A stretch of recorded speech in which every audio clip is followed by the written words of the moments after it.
Ayah, ayah, ayah, ayah, ayah. Ya. Ni abang punya result untuk semester ni. Uish, baiklah Azam. 4 flat Terima kasih ayah. Ayah bangga dengan Azam. Ni kamu pula macam mana? Oh, adik punya yang ni. Tapi adik dapat 3.9 jaya. 3.9? Cuba jadi macam abang kamu ni. Elok 4 flat kan? Beza 0.1 jaya. Tak ada. Ayah nak kamu kekalkan 4 flat kamu tu. Okey ayah. Belajar elok lagi Baik ayah. Bagus lah Azam. Kekalkan Terima kasih ayah. Baik.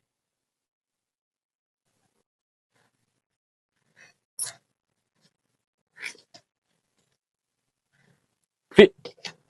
Okey tak? Aku rasa aku stres sikit lah. Kau rasa kenapa? Aku tak boleh cerita dengan korang. Kalau tak apa, korang naik dulu jaga aku sampai. Cuba cerita dekat aku. Tak boleh weh sebab ni masalah personal aku. Okey lah, macam ni. Aku bagi kau satu cadangan. Kalau kau tak boleh nak cerita dengan aku, kau pergi dekat kaunselor. Aku harap kaunselor tu dapat untuk bagi kau jalan penyelesaian daripada masalah kau. Boleh? Nanti kau Terima jumpa. kasih weh. Sama-sama. Okey, jom. Kita masuk kelas. Jom.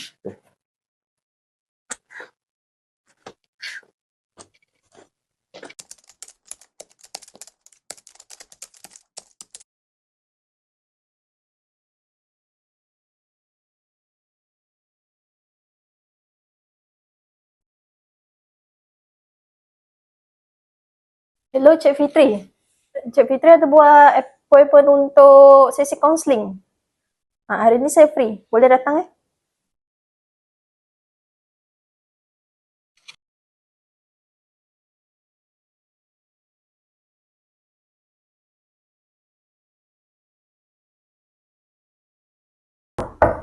Masuk. Selamat pagi puan. Cik Fiana Fatin kan? Ya saya.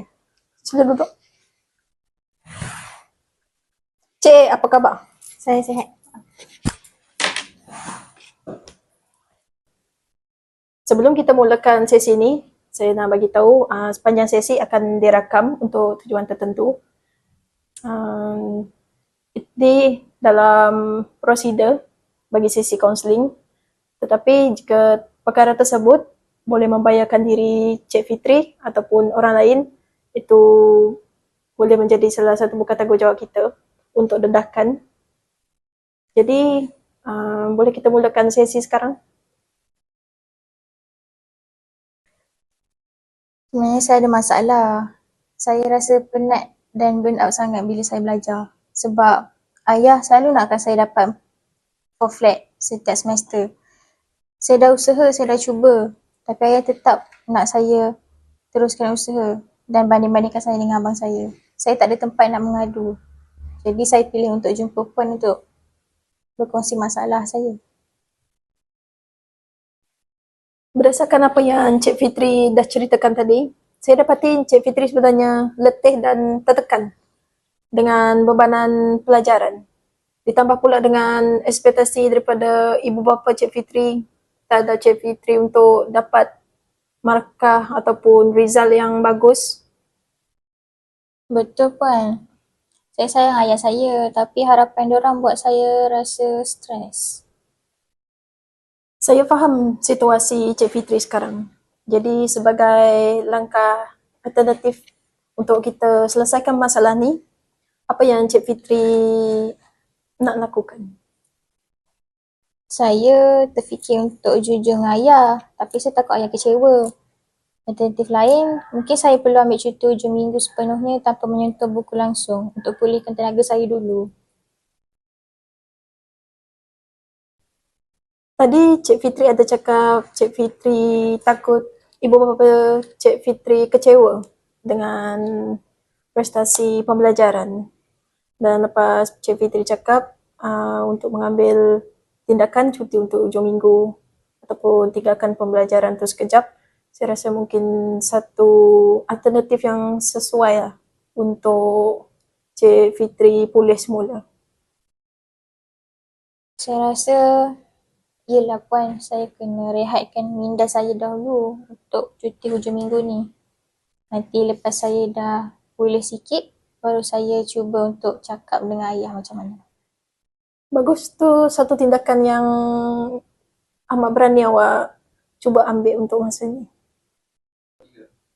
Okey Cik Fitri, memandangkan masa kita dah hampir tamat, jadi untuk kita rumuskan sesi kaunseling kita hari ini, berdasarkan plan alternatif yang Cik Fitri ambil iaitu dengan komunikasi secara jujur dengan parent, lepas tu mengambil langkah untuk bercuti hujung minggu.